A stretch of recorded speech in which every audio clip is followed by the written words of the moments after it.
दोस्तों, एक बार एक अस्पताल में दो लोग भर्ती थे। दोनों एक ही कमरे में दाखिल थे, जिसमें से एक का नाम विनय और दूसरे का नाम अजय था। जिस कमरे में विनय और अजय भर्ती थे, उस कमरे में केवल एक ही खिड़की थी। उस खिड़की के पास विनय का बेड लगा हुआ था। दोस्तों, विनय की हालत थोड़ी सुधर गई थी, इसलिए वह थोड़ा बहुत उठ बैठ और चल फिर सकता था। लेकिन वहीं अजय की स्थिति स्थिर नहीं थी, इसलिए डॉक्टर ने उसे बेड से बिल्कुल भी हिलने की इजाजत नहीं दे रखी थी। एक साथ इलाज होने के कारण दोनों में गहरी दोस्ती हो गई और दोनों ही खुलकर अपने मन की बात एक दूसरे को बताने लगे। दोस्तों, देखते ही देखते दोनों एक दूसरे का बहुत ही ख्याल रखने लगे और एक दूसरे के सच्चे दोस्त बन गए। जब भी किसी को कोई दुख होता तो वह एक दूसरे के साथ शेयर कर लेते। इससे उनका दर्द कम हो जाता और दोनों ही बहुत खुश हो जाते थे। विनय हमेशा खिड़की के पास बैठा बैठा अजय को खिड़की के बाहर का नजारा बोलकर बताता रहता था, जिससे अजय का मन बहुत खुश रहता था।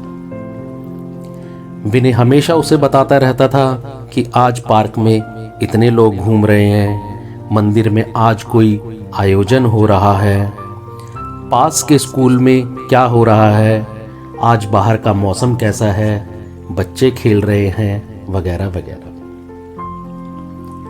दोस्तों, खराब तबीयत होने के कारण अजय अपने जीने की उम्मीद को लगातार खोता जा रहा था।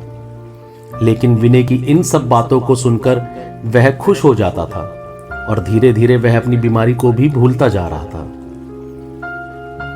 जब भी विनय उसे बाहर के नजारों के बारे में बताता तो अजय को लगता ही नहीं था कि वह यह सब नजारों को सुन रहा है, बल्कि उसे लगता था कि वह यह सब नजारा देख रहा है। और यही महसूस करते करते उसकी सेहत में भी सुधार आने लगा।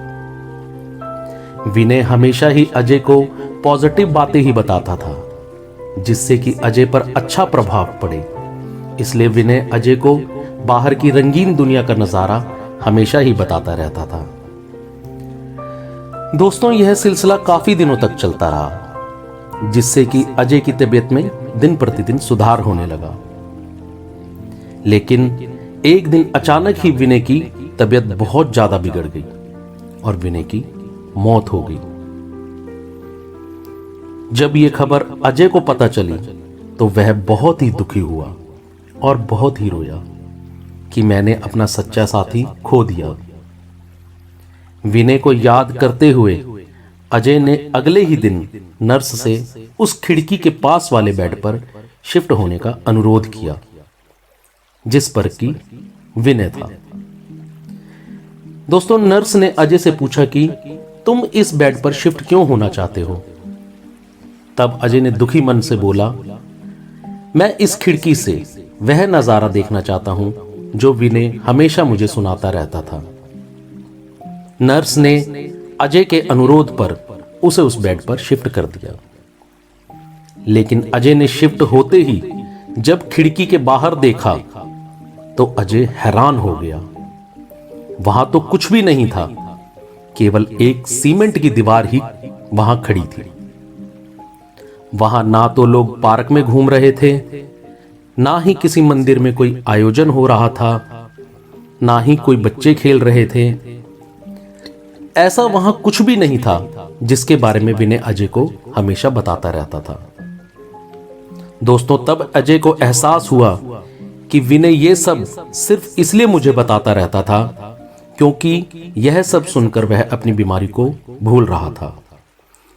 वो सिर्फ अजय की हिम्मत बढ़ाता था और उसकी मरने वाली उम्मीद को कम करता रहता था, जिससे कि वह जिंदगी जीने का महत्व सीख सके। तो दोस्तों, इस कहानी से हमें यह सीख मिलती है कि हमें हमेशा ऐसा काम करना चाहिए जिससे कि दूसरों को खुशी मिले, किसी को मदद मिल सके। कोई थोड़ी देर के लिए ही सही, लेकिन अपने दुख को भूल सके और उसके अंदर जीने की एक नई उम्मीद जाग सके। इसलिए दोस्तों, हमें कभी भी ऐसा अवसर नहीं खोना चाहिए जिससे कि दूसरों का भला हो सके। तो दोस्तों, मैं आपका दोस्त नवीन आज दो सच्चे दोस्तों की कहानी के जरिए कुछ आपको और कुछ खुद को सिखाने की कोशिश कर रहा था। अगर आज की ये कहानी आपको पसंद आई हो तो इस कहानी को अपने दोस्तों के साथ शेयर करना, कहानी को लाइक करना, इस पर कमेंट करना और मेरे चैनल बी पॉजिटिव विद नवीन को सब्सक्राइब करना। तब तक के लिए दोस्तों, नमस्कार, गुड बाय।